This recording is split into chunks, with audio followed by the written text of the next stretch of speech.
Okay, I tried to go live on YouTube and Mercury retrograde just has all the robots acting up. So we're going to do it this way instead, which means I'm recording it to my computer and then I'm going to upload it. But anyways, hello, my name is Winter. It's been a minute since I've been here on my own channel. There's been lots of changes behind the scenes. And I started off this year with a challenge, a self-imposed challenge to try and grow my channel where I was trying to upload a video a day. And I was going strong for like 2 weeks and then it just wasn't feeling it anymore. And if you're watching this and you're a manifesting generator, you probably get it. It's like either you're completely passionate about it and lit up by it and you're like, heck yeah. Um, or you're like, it's time to pivot and move in a different direction. So that's exactly what I did. And I decided to focus a lot more of my energy on different forms. So I've been over on Substack. I'm a writer.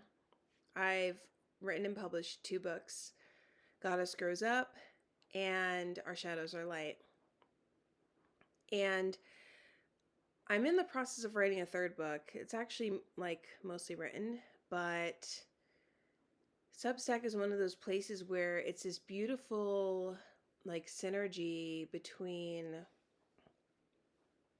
a social media site and like a place where you can post your creations. So I've been creating content over there, and the content that I've been focusing on over there has been about Tantra. And my intuition told me to come back to YouTube and begin sharing Tantra over here. So we have Tantra in the written form over on Substack. So if you're on Substack, come check me out. I'm going to put my link in the description box.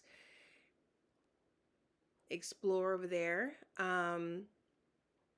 I also want to talk about it over here. And I feel like it's a really beautiful way to play with the energies of both platforms, between writing and between like speaking to all of you here. So I have some tea, and I'm going to call this Tantra and Tea.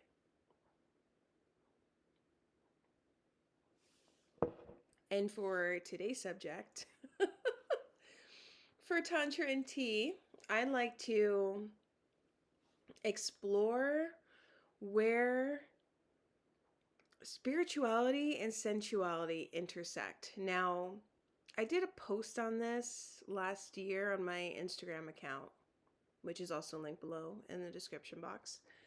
And on my Instagram account, I was exploring those two dynamics, spirituality and sensuality, or sexuality, right? Now we know that sensuality and sexuality, 2 different things. But the reason why I'm going for sensuality over sexuality is because sometimes the sexual can be political, but sensuality is not. Sensuality is a state of being. Spirituality is a state of being. So I'm taking those 2 realms and seeing where they intersect, because in Tantra they certainly do. Now, if you are new to Tantra, don't know anything about Tantra, it's okay. This is a beginner zone. So I was initiated into it some time ago, and Tantra is many things, but above all, I want to say it's the spiritual embodiment and practice of the transmutation of your sexual energy.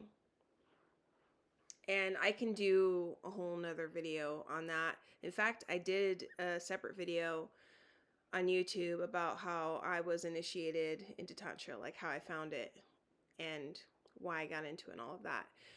But I can do a separate thing on the embodiment of Tantra and like what that looks like for men, for women, all of that kind of stuff. Just let me know in the comments if that's something that you'd like me to go further into. But for now, exploring spirituality and sensuality. So I have found that on my spiritual path, and I've been on it for a while, my intuitive abilities turned on, kicked in at the age of 9 or 10. And I basically kind of had like a Harry Potter childhood, but way less glamorous. And my abilities opened up, all these different things were happening for me energetically. And at one point, my gifts got really big and they scared me, and I shut them down. And so I went from one end of the spectrum where I was, all into spirituality and woo and energy and all that stuff. And I swung right over to the other side of the spectrum where I was a DJ and music producer for like 15 years in the New York City music scene. If there are any New York heads here, from back in like the early 2000s, mid 2000s, DJ Winter, drum and bass and dubstep. Anyways, I went all up in there, had a music career, and of course, lots of times in the music career, there's a lot of partying because that's where you're playing at. You're playing at parties. So partying and drinking and party drugs and all that stuff. And because of all that, I ended up suppressing my gifts a lot. And at one point, there was a moment in my lineage where my grandmother passed. And my grandmother had abilities to what full extent, I'm not exactly sure. I do know that she was able to capture like spirits on film. And I know that my mom can see dead people and can see people's auras and stuff like that. And I have like a whole bunch of things that I can do. But my grandmother passed. My mom wasn't being so vocal about what she could do. So I realized, wait, I think it's time to go back to what I was doing before. So I swung back into my spiritual path, and I gave up a lot of, I gave up all of it. I gave up drinking, I gave up the party drugs. I still love music, and I still love to party, but more like a static party. And so what I found was when I returned back to my spiritual path, it had almost this like anesthetic quality to it, this purity to it, this innocence to it. And excuse me, I worked a lot with, and still do, with goddess energies. Now, goddesses, depending upon which deity you're working with, can range from very pure and innocent to very sexual and like warlike and, everything in between. But I was realizing that in the public realm, as a spiritual person, that as a spiritual person, there wasn't any room to be sensual. It was like, you can be like pure and goddess like and all of that. You can be beautiful, but you can't be sensual. Because once sensuality enters the picture, an objectification starts to happen. And I would love to know your thoughts on this as well.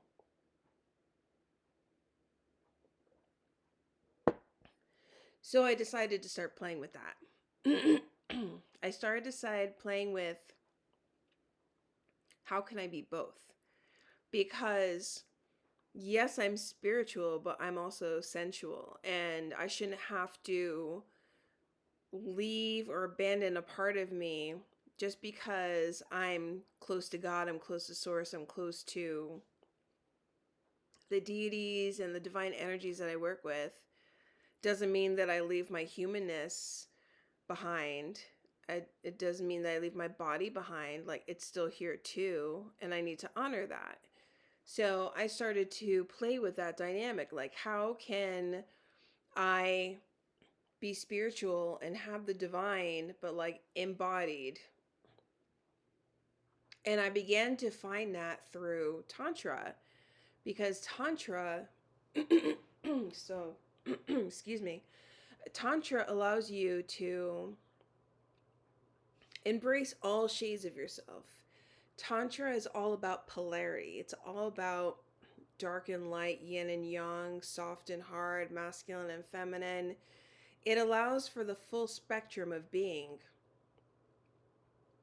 And where I was finding that there was a polarity between spirituality and sensuality, in Tantra, I found that both can be combined really beautifully. And in fact, it's a sacred practice to do both. And never before have I felt so seen and witnessed and held than in that kind of sacred space. So I would love to know if you ever find yourself torn, especially if you're like a woo person, if you ever find yourself torn between being spiritual and like etheric and divine and, you know, floaty and always, you know, like in the upper chakras, and finding it hard to get like back into your body and accepting your meat suit and being in like the physical realm that you have to navigate, and like taking care of your vehicle, taking care of your container, your vessel. If you find it hard to reconcile the qualities of the upper chakras with like the lower chakras and like bringing them together in a really like holistic way. And I would also love to hear from those of you who do find your balance between the two, between being spiritual and sensual. And what are some ways that you do that? What are some tips and tricks that you use to be able to balance like those two beautiful polarities within yourself? I would love to know.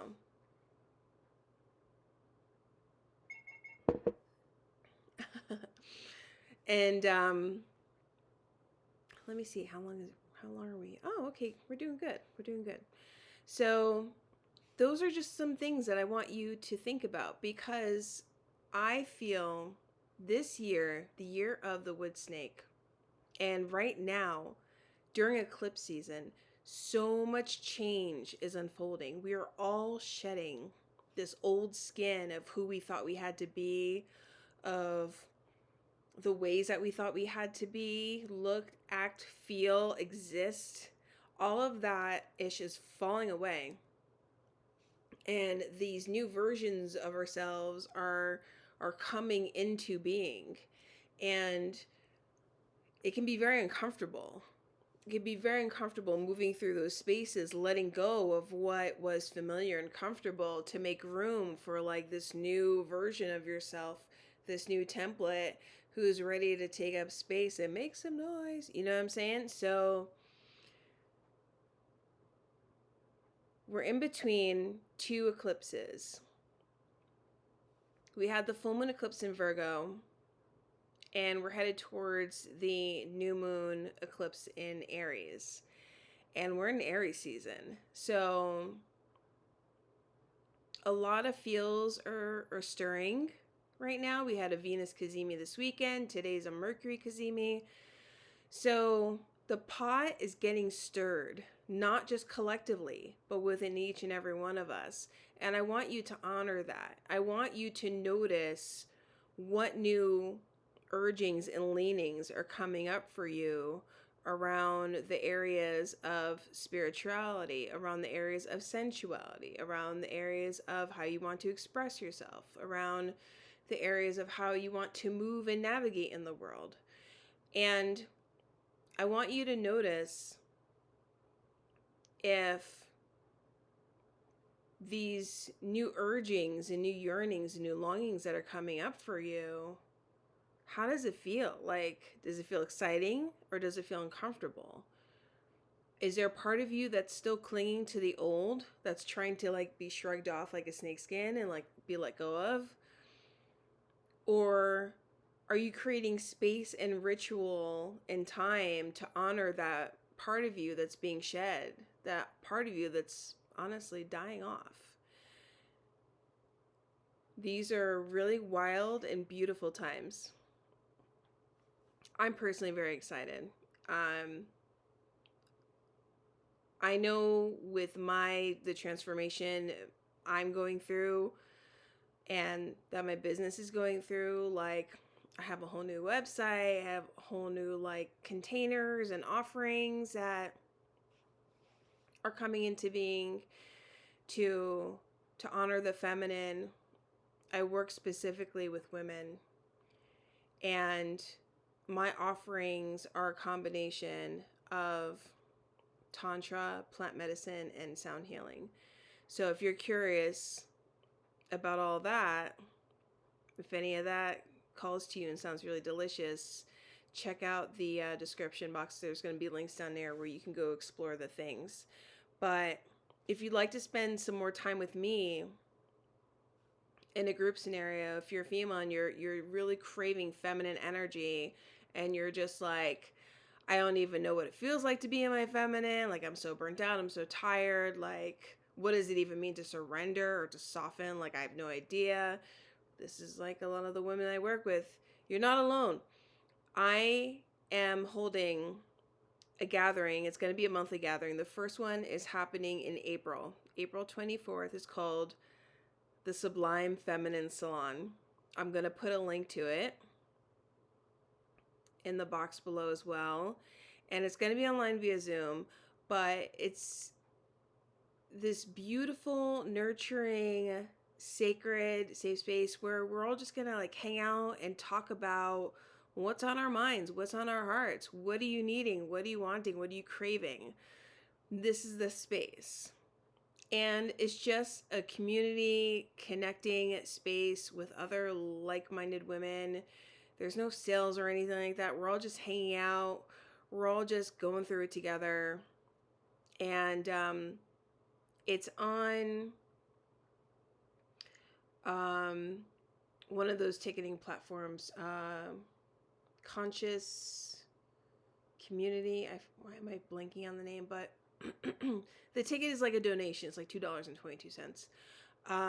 But I hope to see you there. It's going to be like on a Thursday, 5 p.m. Mountain. I just picked a random time. I hope to see you there.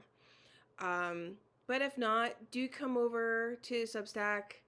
Check out my ratings there. Do come over to Instagram. Hang out over there. Or hang out here. I'm going to be on here more often, I hope, with Tantra and Tea. Chatting about sensuality and spirituality, and I would love it if you joined me. So if you enjoyed this, please hit like, please hit subscribe, and I will see you next time. Bye.